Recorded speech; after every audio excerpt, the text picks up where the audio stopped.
Hey, here it's Mark with the Perfect Portfolio, and we're talking with Troy Jones, who's a legend in the mortgage industry, I think. And we're just talking about raising your financial IQ, teaching you to fish, and all the different ways we're automating income in the Perfect Portfolio. And we just want to talk to you about how you feel about the class. I know you just kind of went through the 8 week course and Yeah, learned a ton of cool stuff.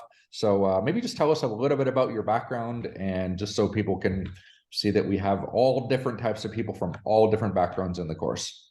absolutely. Yeah, sure. So my name is Troy Jones. I'm the owner of a mortgage brokerage here in Texas. We do home loans in Texas, and I've got my background is I've been involved in investing in different facets over the years, from doing my own covered calls to doing like spread trading with options, and over the years, just tried many different things. Unfortunately, made some bad decisions in the past on, not following a good common sense mindset. So I gave all that up a few years ago to trust a financial advisor to do it all for me. In 2022, had some huge losses. Don't really, had some huge losses, and it was really frustrating. It really was, and I kind of realized that I really needed to make some decisions on my own, and use basically that no one was going to really make the same decisions that I was going to make and really look over it the same way I would look over assets. And so that's how I found you, Mark. So go ahead, ask another question. That's my background. Well, yeah. So, I mean, what are the things that you've done to raise your financial IQ? Was it courses, books? Are you a type of guy like me who just jumps in head first and then kind of figures out, or is it what were you doing? What have you done over the years to raise your financial IQ and try and learn? Cool. A lot of my grandfather always said you learn by doing, and so I would do things to do it. So I did lots of different courses. My first book I ever read on something like this was Rich Dad Poor Dad, Yep. a long time ago, like in 2000 when I read it, 2001, something like that. And Great book, really good book. I love listening to him. What I always found as a kind of a disconnect for me, though, what was hard for me was that I couldn't really figure out how do I apply it in my life. Okay, how can I apply it? Like I don't have multi-millions of dollars, to work with, and so it always seemed kind of out of reach. Very good content, but I couldn't learn how to actually implement it. So I tried different things like flipping some houses and having some rental properties, and then doing some stock trading. But nothing really ever stuck. Anyway, so that's my background. Cool. Well, good. I know we were talking about earlier the 7 levels of financial IQ that we identified in the course, with level 3 being save money, get good credit, max out your 401k to save on Hmm. taxes, Hmm. max your Roth IRA and index funds. And then level 4 is I need to use other people's money. And then we've looked at those other ones. Where do you feel like you entered the course at what level? And where do you feel like you are now? Got it. So I would say that I enter the course. I'm actually looking at the levels right now. Yeah. Um, I think I really okay. I was re rehabilitating from level 3, and I was moving to level 4. Um, but I'm now at level 5, pushing to level 6. And you may want to talk about that for a minute, what that is. Yep. Yeah, it's just understanding the many different ways we can use other people's money. I think in the even it's so funny in the even the mortgage and real estate business, people that Mhm. work in that business don't truly understand the power of other people's money. We even in real estate and things like that. And just understanding that having many different ways, like, can you mention 5 different ways to use money? Can you use other people's money times other people's money? Can you use other people's money, other Mhm. people's money, and other people's money again and do it safely? That's really where it becomes very advanced in this course, Yeah. as we've seen, and that sort of thing. So, but you said you're somewhere between 5 and 6.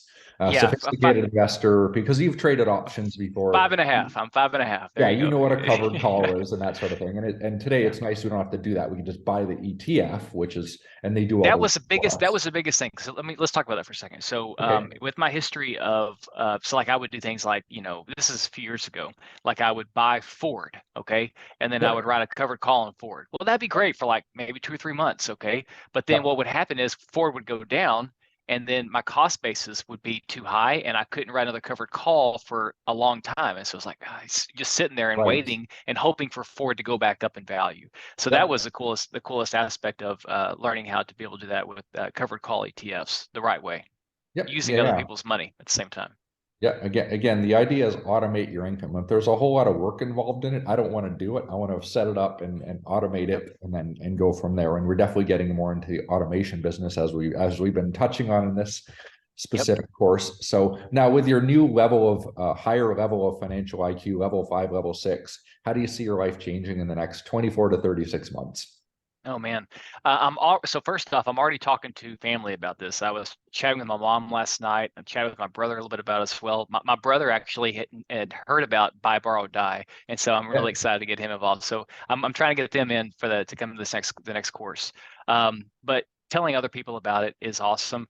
Um, you know, I absolutely love what I do every day as my full-time career. I love it.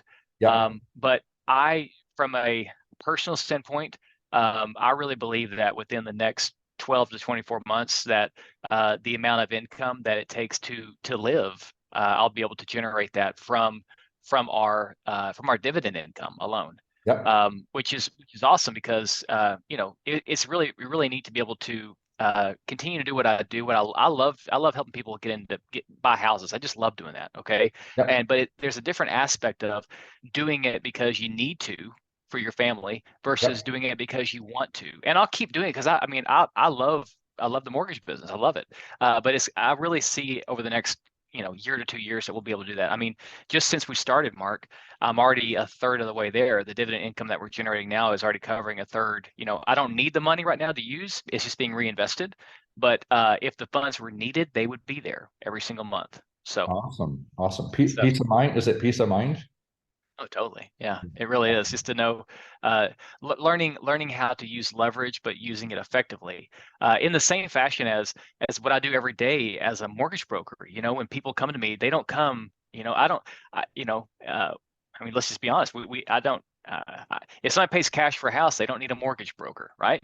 Right. Okay. Yep. So, like most people, put down 5 to 10% down on a house, and they don't think anything about it. They just put Yep. 5 to 10% down, they get a loan, and they pay the mortgage. I do the same thing. I've got a loan on my house. Okay. So I believe in that. I have a loan on my house. I believe in that too. Right.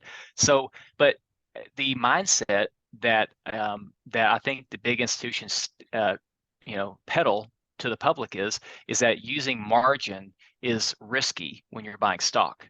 Well, it is if you don't know how to do it. Just like if I'm going to go drive my car and I don't know how to drive a car, that's dangerous. But if I know how to drive my car, that's not that dangerous. You see what I'm saying? Yep. So you taught me how to drive the car, Yeah. and you've taught me what it means to have diversification and how to leverage properly. Don't over leverage. The same way as I teach people, don't over leverage when you're buying a house. The same concept. It's just having that mindset shift. And as I've learned from you, Mark, uh, I've just learned that the big my financial advisors,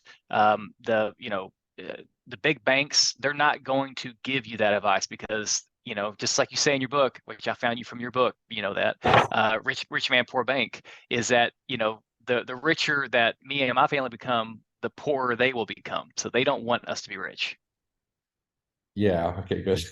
So I know that I'm probably a lot of financial advisors aren't very happy because they get fired after they come in this course. And that's happening regularly. But the funny Yeah. thing is, if the financial advisor came in this course, they would actually get financially independent. And the problem with financial advisors, in my opinion, is the only way they get financially independent is by grabbing your money and taking fees. Yeah. They don't know how to invest themselves. So when you're taking advice from somebody who doesn't know how to invest and become financially independent themselves, Yeah. that's a problem, and Hmm. so, but So true. I know. so I can see in the next 24 to 36 months, you'll have way too much money. Who do you want to help with 12 to the 24 months. 12 to 24 months. 24? Okay, good. Yeah, 12 to 24 36 months. too I long. like it. 36 too long, Way Mark. too long, way too long. Too long, man. Too far out there, man. So our goal is to create 1 million new millionaires. I see you becoming a millionaire for sure, unless you're already there. I don't know, but who do you want to help? I mean, where do you want to?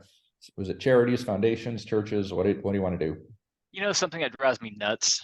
Um, the, so like our kids, they go to a private school, okay, Yeah. and even the private schools, they're not teaching kids about money. They're not teaching about it. And Robert Kiyosaki's talked about this for years. They don't teach kids about money. It's true, they don't. They don't do it. But I've never really, like, it's always been kind of thing like, what can I do about it? Um, you know, I see myself being able to make a difference. Like, I'm already starting with my son. My son's Yep. 15. And I'm showing him how this works. Hey, son, look at our accounts. See, now this is the amount of dividend income we're bringing in. Here's how much it costs for us to live every month. And now, look, I've got a third of that covered now. So I'm sharing with him how this works. He's actually reading your book, and I'm going to pay him $50 when he finishes. It gives me a book report. So I'm going to have him read all three of your Beautiful. books and teach him that way. So, but going beyond that, I'd love to be able to show kids and adults at school and church and my church to be how this works and be able to show them, teach them how to fish. You know what I mean? Yep. This knowledge needs to be put in the hands of good people, not in not in the evil people. We need to be able to fight the forces with good. You know what I mean? Yep. So that's what I see. Awesome. Well, it's been exciting to have you in the course. It's been a pleasure to work with you just because you have some financial sophistication coming in, and to see that you're like, you're seeing a brighter future, and knowing you're going to do great things with the money. I just want to help you make more of it. So it's going to be fun. So, and the innovation we have right now in the next 3 to 6 months is crazy as far as bots that we're testing right now is going to be fun. So Yeah. and when the 24 months, I think you're gonna have way too much money coming in, and maybe we'll do another interview then and see what we do. Let's do it. Let's do it. Yeah, I'd love sounds to. good.